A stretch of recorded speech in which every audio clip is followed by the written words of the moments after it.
Чув денеска некои обвинувања од ВМРО ДПМН на пресконференција дека не се направило ништо за населбата Три Багрими во 3/2. Мислам дека тие се само дневно политички поени, сакаат да добиваат, немаат апсолутно право да зборуваат за некаков детален урбанистички план. Тие 12 години не направија ниту еден детален урбанистички план во градот, а сега сакаат да бидат деталните планови направени за неколку месеци. Мислам дека сите детални урбанистички планови што се предвидени оваа година ќе ги направиме за она што треба да го реализираме, за капиталните проекти што ни се ветени, и тоа ќе го направиме. И сите во текот на наредните години, сите детални урбанистички планови во градот ќе бидат направени, а тоа не може да се направи ниту за неколку месеци, ниту за една година.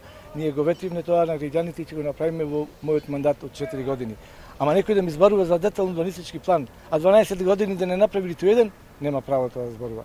И мислам дека она што го ветивме и за Три Багрими, и за сите останати населби во градот, што им ветивме на граѓаните, ќе ги направиме, што се однесува за инфраструктурата и за капиталните објекти што ги ветивме за пред изборите.